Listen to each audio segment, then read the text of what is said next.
Juízes capítulo 2. E subiu o anjo do Senhor de Gilgal a Boquim, e disse: Do Egito vos fiz subir, e vos trouxe à terra que a vossos pais tinha jurado, e disse: Nunca invalidarei a minha herança convosco. E, quanto a vós, não fareis acordo com os moradores desta terra. Antes derrubareis os seus altares, mas vós não obedecestes à minha voz. Por que fizestes isso? Assim também eu disse: Não os expulsarei de diante de vós, antes estarão com espinhos nas vossas ilhargas, e os seus deuses vos serão por laço.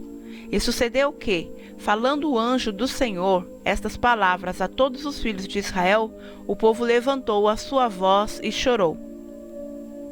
Por isso chamaram aquele lugar Boquim, e sacrificaram ali ao Senhor.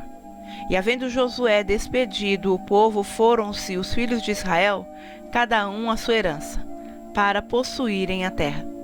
E serviu o povo ao Senhor todos os dias de Josué, e todos os dias dos anciãos que ainda sobreviveram depois de Josué, e viram toda aquela grande obra do Senhor que fizera a Israel.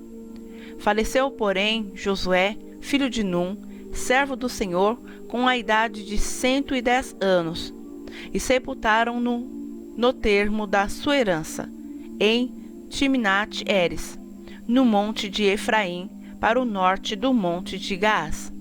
E foi também congregada toda aquela geração a seus pais, e outra geração após ela se levantou, que não conhecia ao Senhor, nem tampouco a obra que ele fizera a Israel. Então fizeram os filhos de Israel o que era mal aos olhos do Senhor, e serviram aos Balaíns, e deixaram ao Senhor Deus de seus pais, que os tirara da terra do Egito, e foram-se após outros deuses, dentre os deuses dos povos, que havia ao redor deles, e adoraram a eles, e provocaram o Senhor a ira. Porquanto deixaram ao Senhor, e serviram a Baal e Astarote.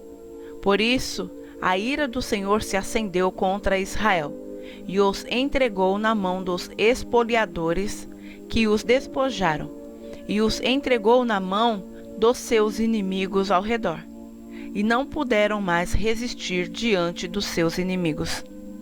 Por onde quer que saíam, a mão do Senhor era contra eles para mal, como o Senhor tinha falado, e como o Senhor lhes tinha jurado, e estavam em grande aflição.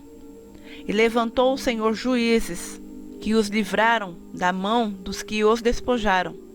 Porém tampouco ouviram aos juízes, antes prostituíram-se após outros deuses, e adoraram a eles. Depressa se desviaram do caminho, por onde andaram seus pais, obedecendo os mandamentos do Senhor, mas eles assim não fizeram. E, quando o Senhor lhes levantava juízes, o Senhor era como o juiz, e os livrava da mão dos seus inimigos, todos os dias daquele juiz. Porquanto o Senhor se compadecia deles pelo seu gemido, por causa dos que os oprimiam e afligiam. Porém sucedia que, falecendo o juiz, reincidiam e se corrompiam mais do que seus pais, andando após outros deuses, servindo-os e adorando-os. Nada deixavam das suas obras, nem do seu obstinado caminho. Por isso a ira do Senhor se acendeu contra Israel e disse: Porquanto este povo transgrediu a minha aliança, que tinha ordenado a seus pais, e não deram ouvidos à minha voz, tampouco desapossarei mais de diante deles a nenhuma das nações, que Josué deixou quando morreu, para por elas provar a Israel, se há de guardar ou não o caminho do Senhor, como seus pais o guardaram para nele andar. Assim o Senhor deixou ficar aquelas nações, e não as desterrou logo, nem as entregou na mão de Josué.